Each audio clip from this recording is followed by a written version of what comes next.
My name is Emma Opoka. I'm an admission counselor at Grinnell. I'm also a Grinnell alum, and I'm joined here by my admission colleague, Rachel Arsenal.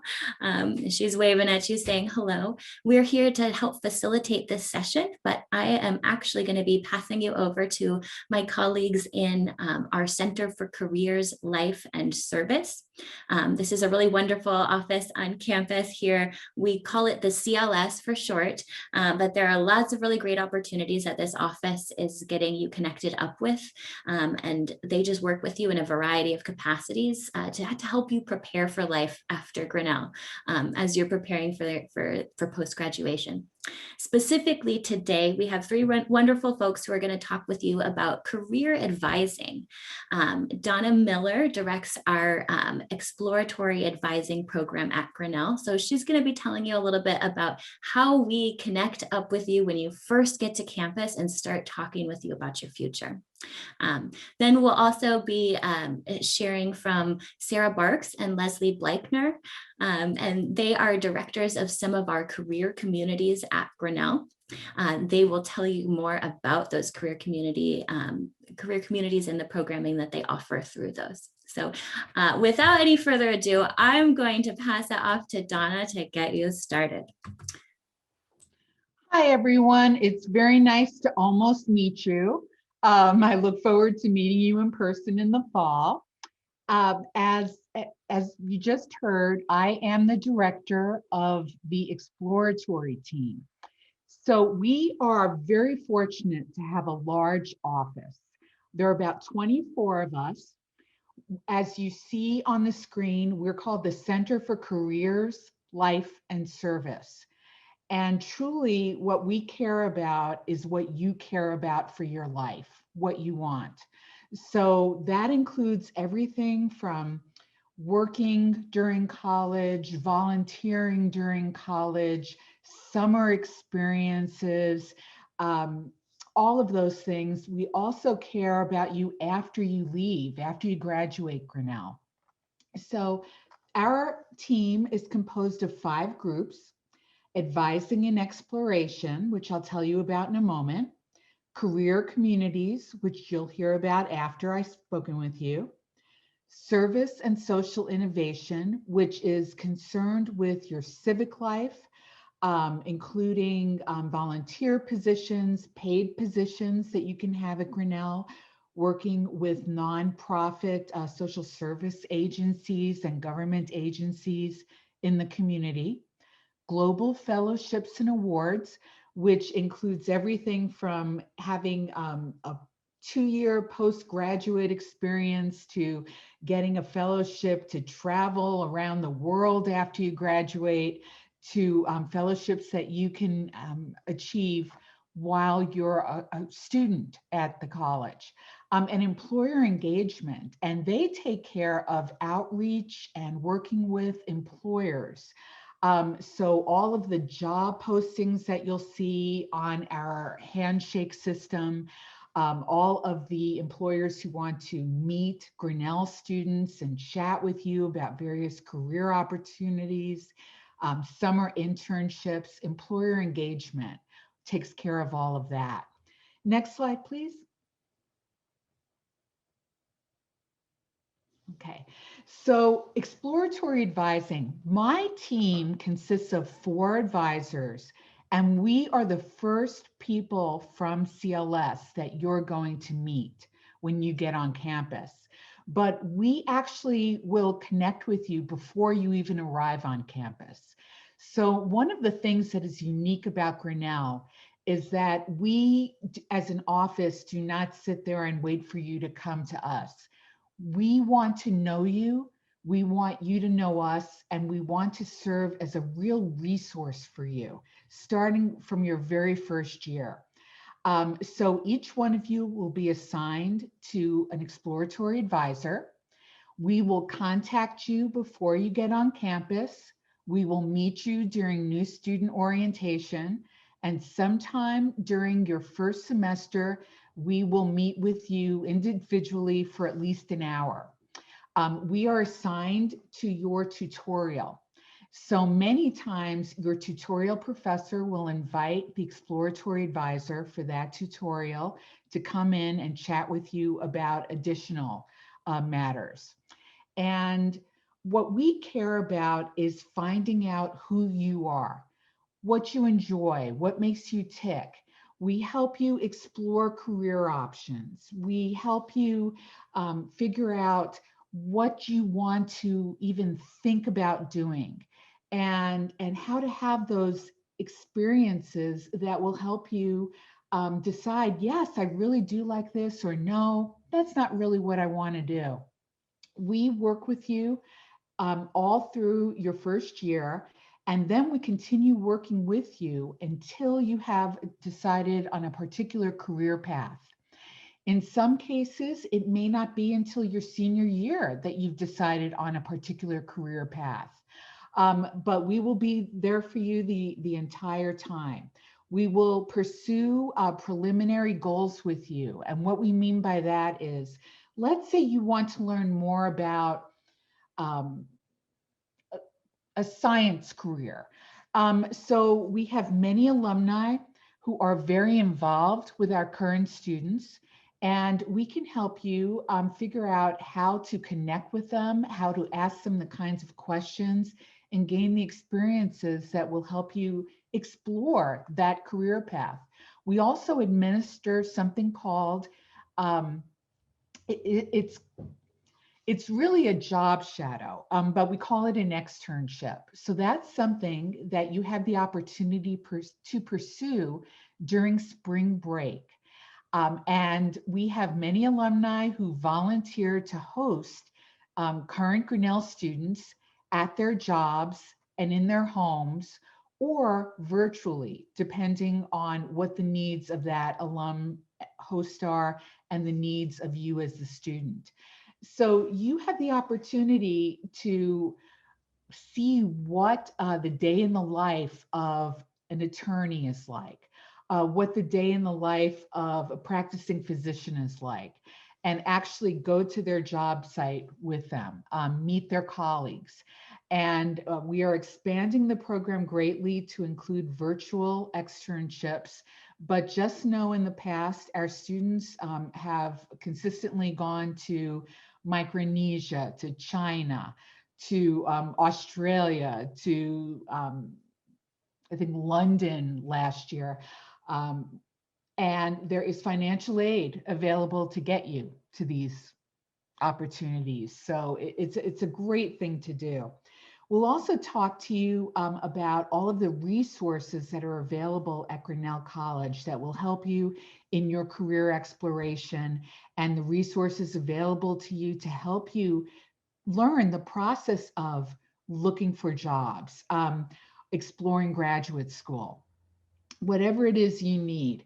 We're also one of the people who you can turn to during that first year and just ask questions. You know, college can be a lot.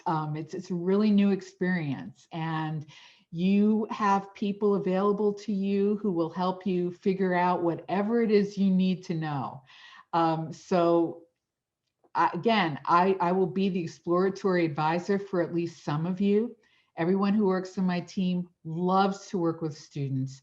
I used to be a practicing attorney, and I transitioned eventually to working with students, and I love what I do.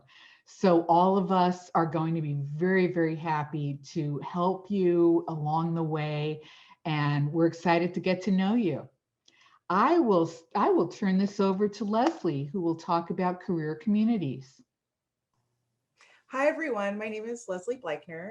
My pronouns are she, her, hers. And it's lovely to be talking to other potential Grinnellians as a Grinnellian.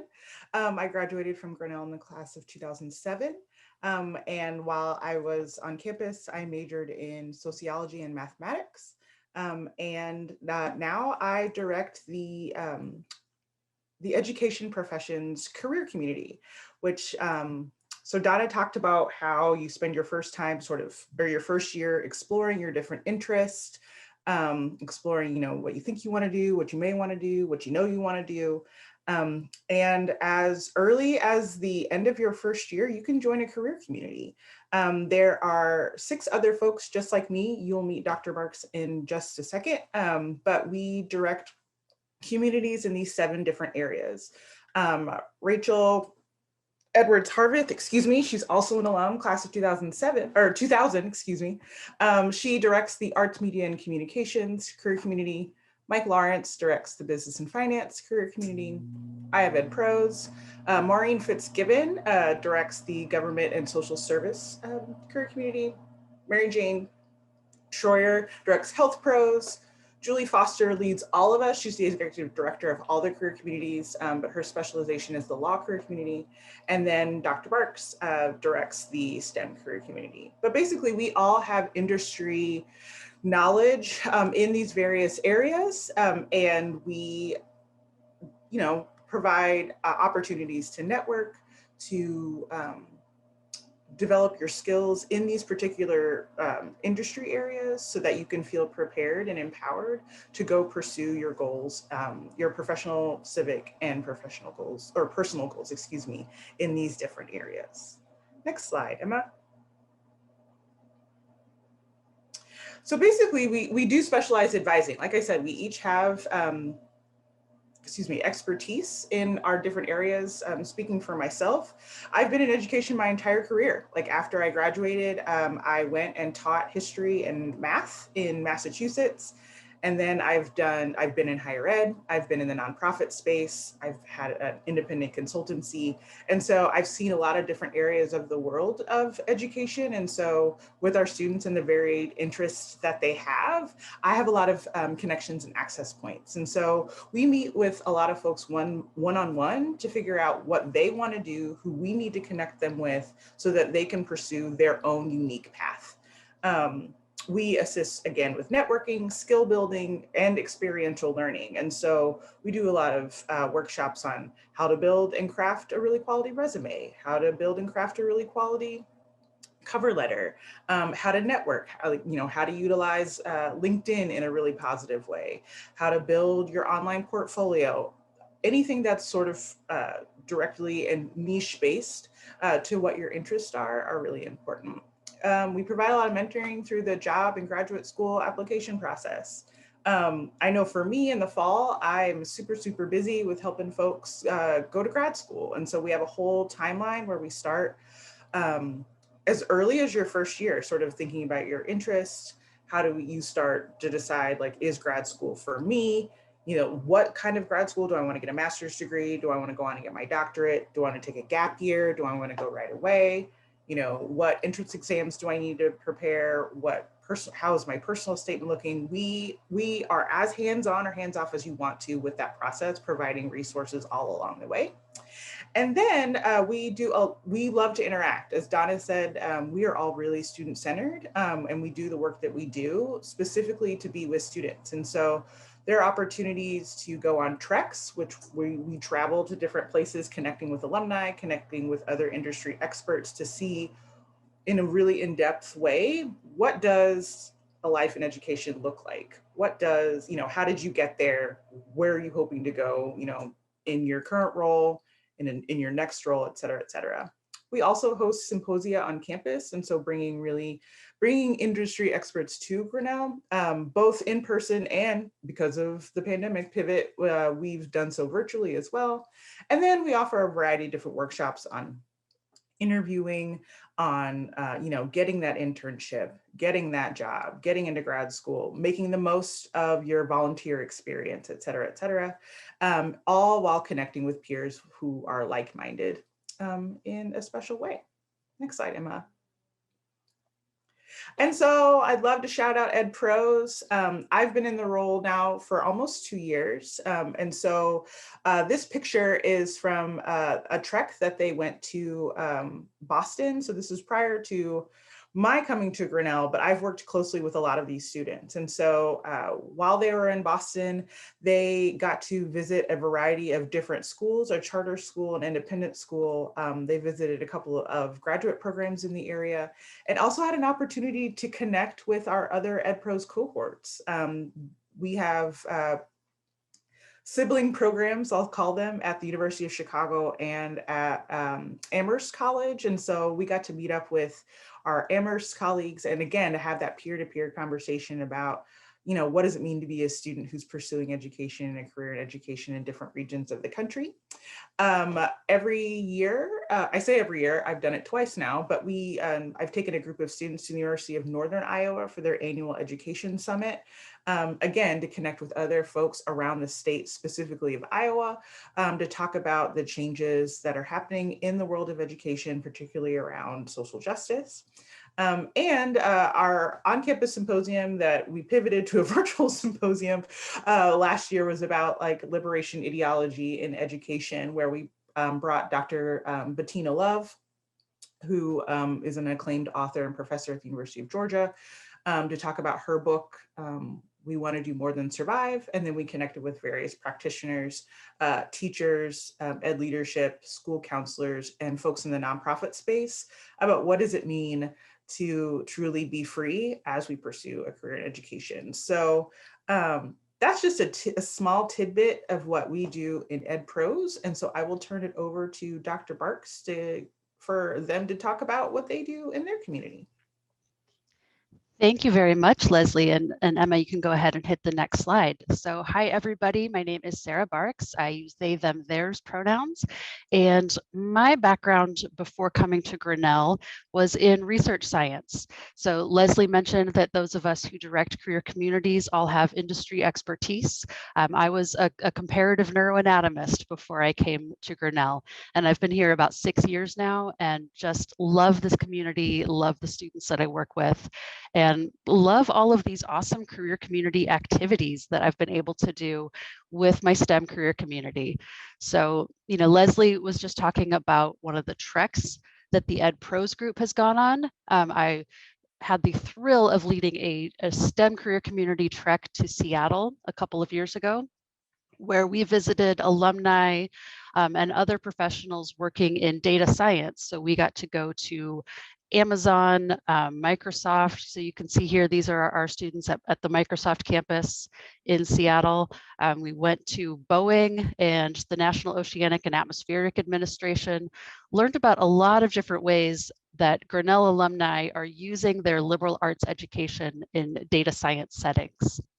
I also took students not long ago to a conference in Madison, Wisconsin about national science policy.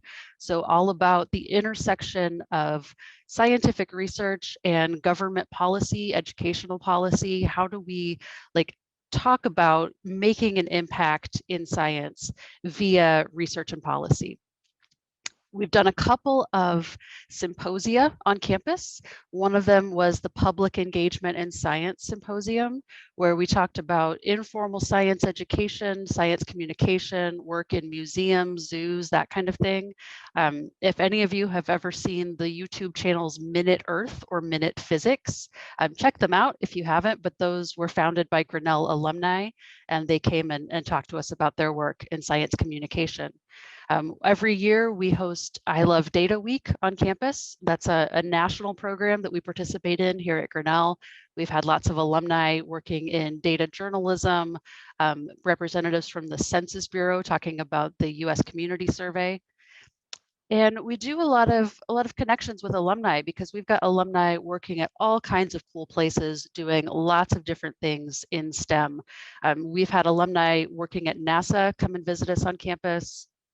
Google hires tons of Grinnell grads every year. I mentioned Boeing and NOAA, they were part of the data science track, but really a wide diversity of stuff going on in STEM because it's a really broad area. We've got Grinnellians doing all kinds of stuff in STEM areas, and I love to work on that.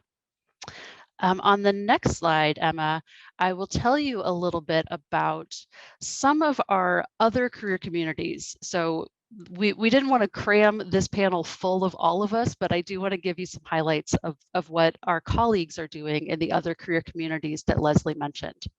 So you've heard a little bit about some of the workshops that we do. We do some things every year, like I work on a summer research workshop every year. Our arts, media, and communication colleague leads website creation, so working on portfolios and creating your own personal website. We've done workshops on different kinds of interviews. So in STEM, if you're a computer science major, you'll do coding interviews. If you are in business and finance heading into consulting, there are case interviews. So we bring our industry expertise to help you prepare for all of those. In the health professions career community, my colleague Mary Jane has led a certified nursing assistant training program, collaborating with the community college here in Grinnell that does this training and with the retirement community, working on placing students trained as certified nursing assistants and then placing them in local employment. So it's a great way for health pro students to actually get a job in patient care. She's also taken students on lots of visits to med schools in the Midwest. The business and finance community has done a seminar every year with a Grinnell trustee, Steve Moyer, who is a real big shot in the finance world, doing a finance and valuation seminar, getting really intense training for students interested in heading into the finance world. Another symposium that we've had on campus was with Arts, Media, and Communication. We did an Artist as Change Agent symposium where my colleague Rachel brought a lot of Grinnell alumni and other professional artists who really work for social change in their art, who use their art as a messaging medium to create powerful change in their communities. Rachel has also taken arts, media, communication students to what's called OctoPR Fest, which I really included because I love the name. That is a conference that takes place, I believe, in Des Moines about PR, public relations, and marketing, because marketing and advertising is a big part of that career community. I believe Donna mentioned early on our employer engagement team and some of the employers who come to campus. The government and social service career community has hosted visits from the US State Department every year, from RAND Corporation, that's a really awesome social science research corporation. Lots of really cool connections with Grinnellians working at all levels of government and public policy. The law career community has done lots of prep for LSAT, so a mock LSAT on campus. That's the standardized test to prepare for law school, and is doing really awesome work with a local nonprofit called Iowa Legal Aid, where Grinnell students interested in law school have been able to actually get involved in assisting with some pro bono legal work.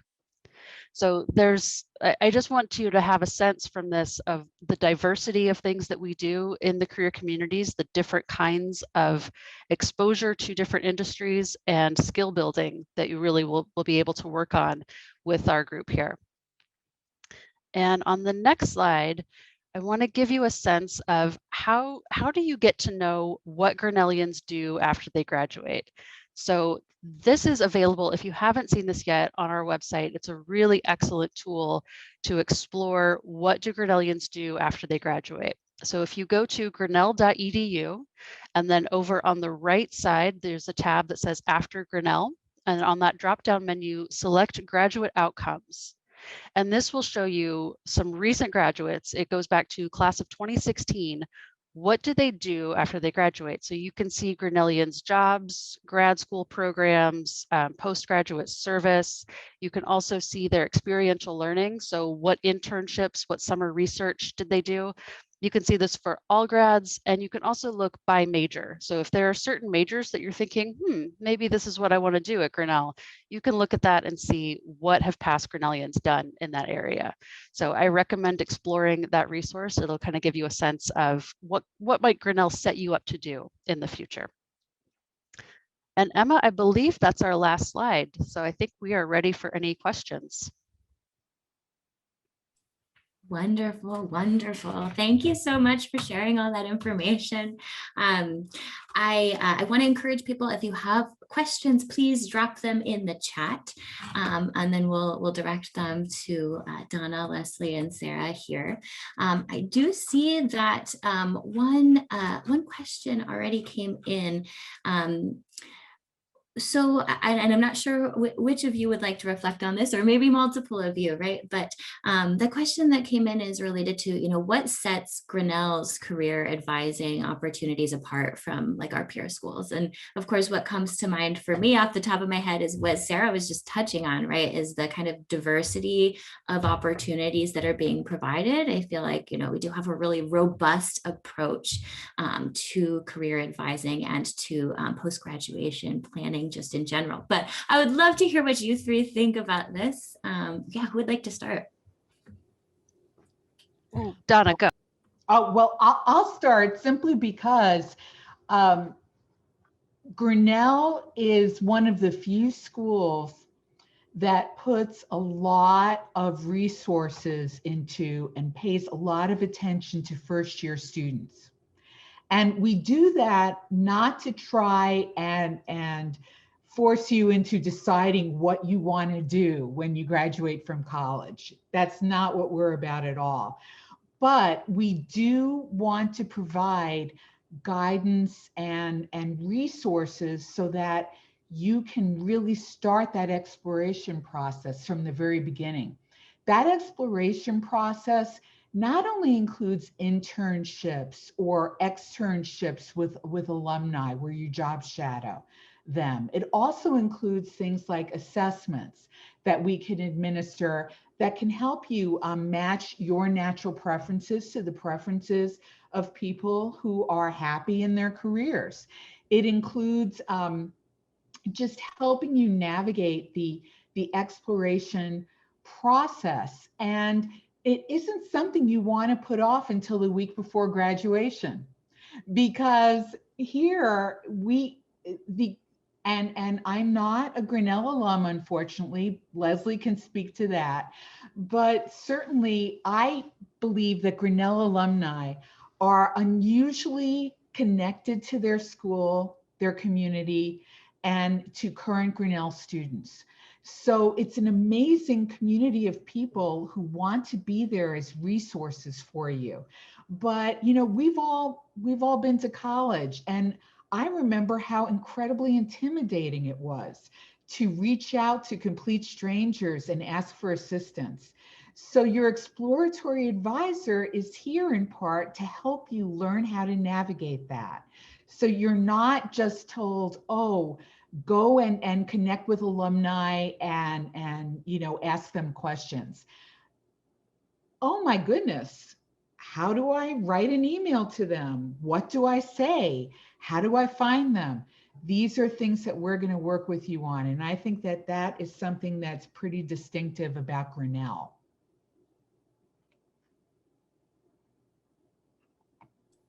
I love that. Thank you so much, Donna. I'll And just- Dr. Burks?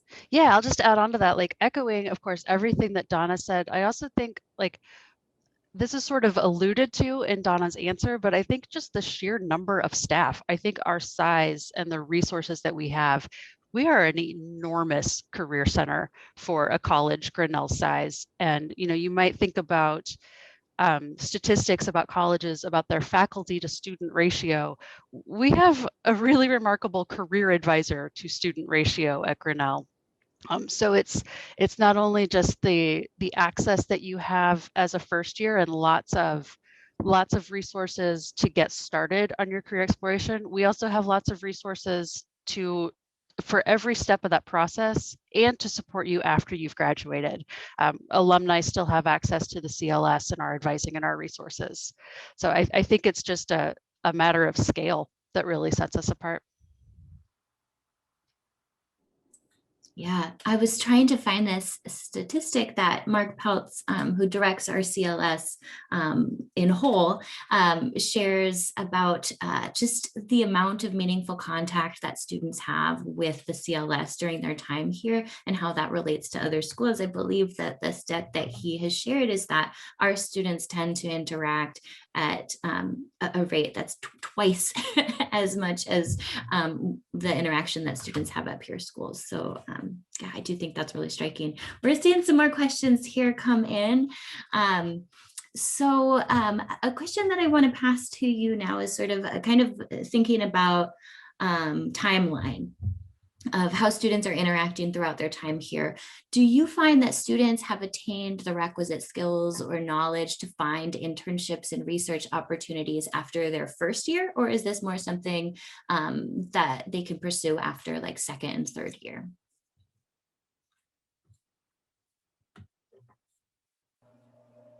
I Donna, can do you grab want to? this if you.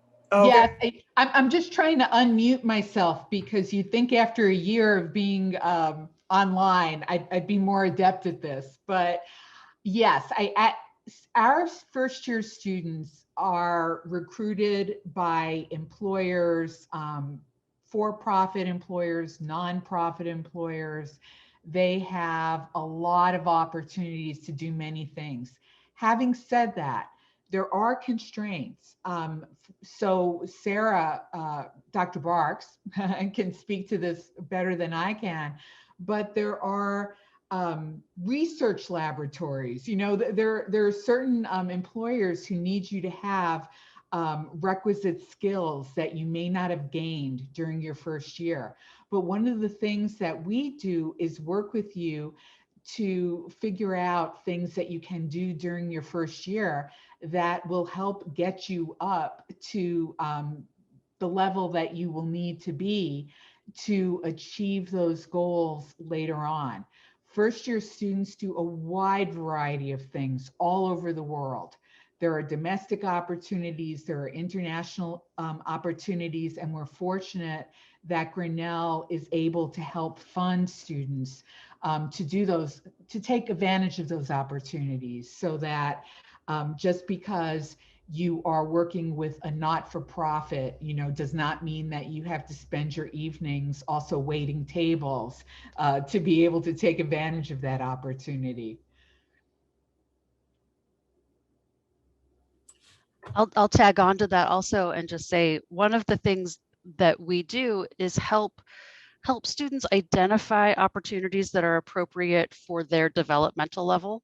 So, you know, like Donna said, a lot of research opportunities or internships are looking for a certain level of skill or certain course prerequisites. But there are also lots of research opportunities and internships that say, this is a great first research opportunity for a rising second year student. So we can help connect you with those things and make sure that you are set up for success at every step of the way.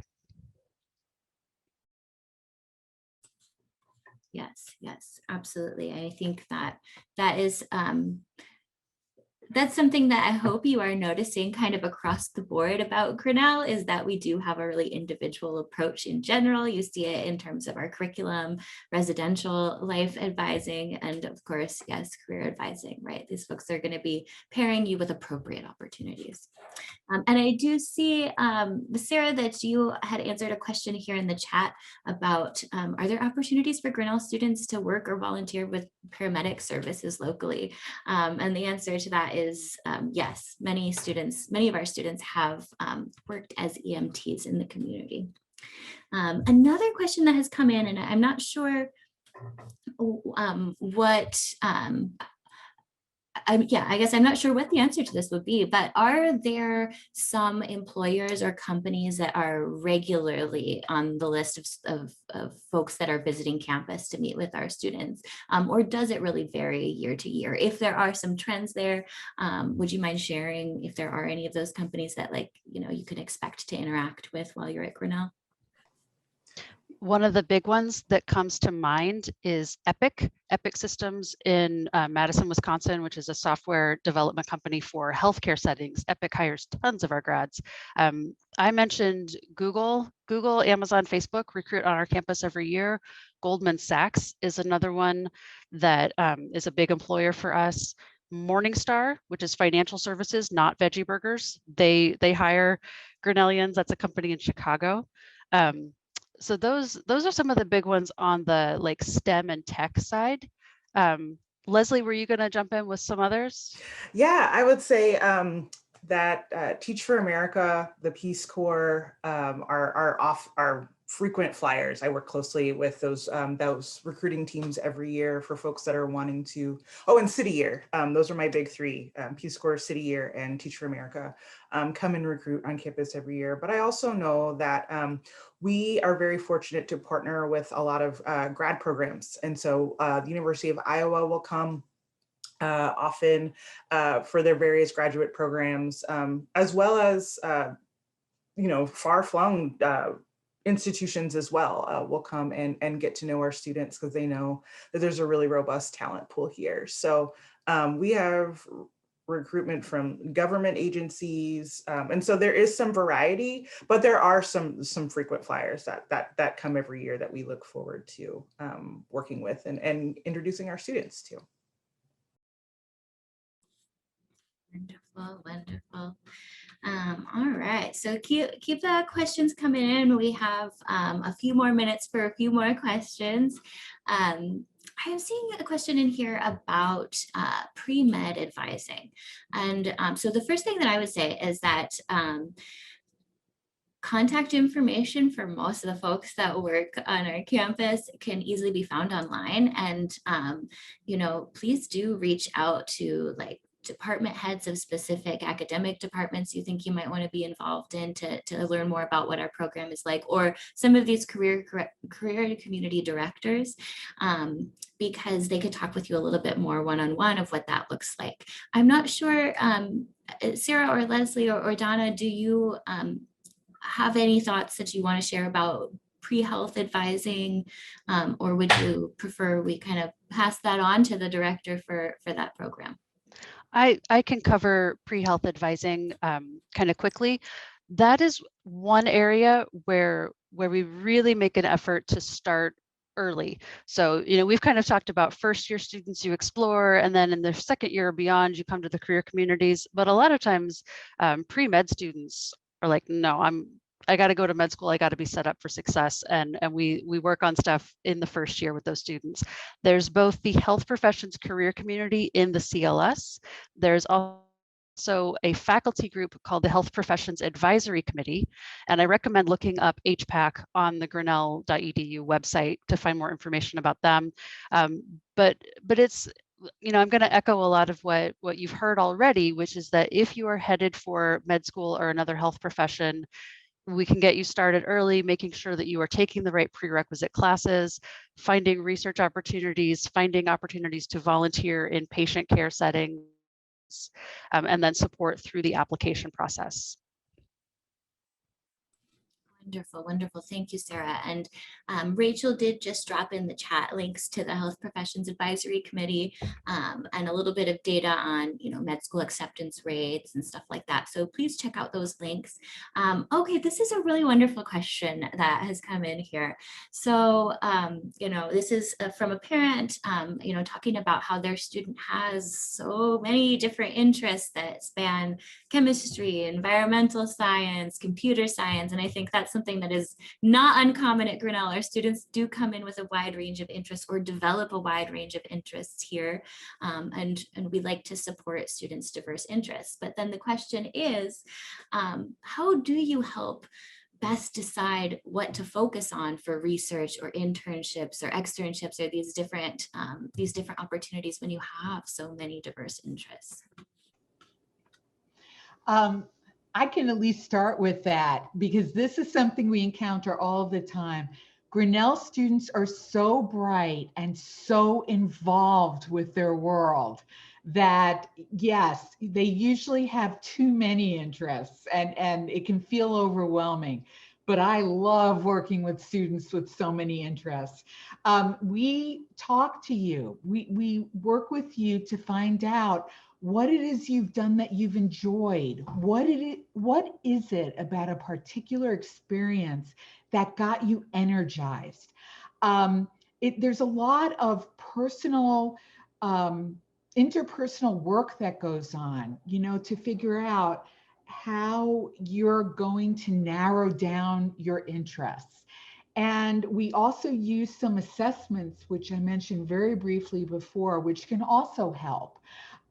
So we We are, again, very fortunate to have the resources to be able to administer assessments to students. Leslie is certified to administer something called the Strengths Assessment, where you discover what your, top strengths are, and then more importantly, how to seek the kind of opportunities that are going to allow you to further develop those strengths. So, they become real assets to you. I can administer a strong interest inventory to you where we match up your preferences against the preferences of people who state that they are happy in what they're doing. Because what we are about at Grinnell is you being happy. We want you to be a happy alum. We want you to be so happy in your career that you are so excited to work with future Grinnell students and give them resources and advice. So this is about you as an individual, and we will take a very individual approach to narrow down your interests and help you explore things. That's why we're the exploratory team. I'll also jump in and say that I think the way we're a highly collaborative team on campus. And so I love the way that, just like all first years are in a tutorial and have a tutorial advisor, they have a CLS advisor. And that CLS person from Donna's team goes into the classroom. And we work really, really closely with faculty. So not only are you exploring your personal civic and professional interests and all those things, you're also in class, right? And so I'll use myself as an example. I came to Grinnell thinking that I wanted to be a doctor. I failed my first chemistry test miserably. I answered every question and got a 12%. I still have it.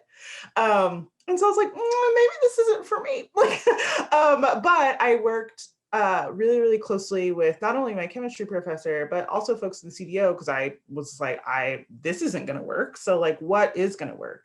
And I love that my professor could talk to my advisor, could talk to other folks on campus that I was connected with, and the importance of having those interpersonal relationships that Donna mentioned really helped open up what about being a doctor do I find appealing? How can I, thanks, Sarah. How can I, connect, my interest in science with my interest in people and this, that, and the other thing. Actually talking with somebody in the CDO, the former iteration of the CLS, encouraged me to take a sociology class, which is how I ended up picking my major. And so I think the way that we connect with various offices and various departments on campus can really speak to the whole experience that our students are actually looking for. Yes, absolutely. I love that the model for our CLS is incorporating, not just your career interests, right? But what are your personal, civic, and professional aspirations, and how do those all work together?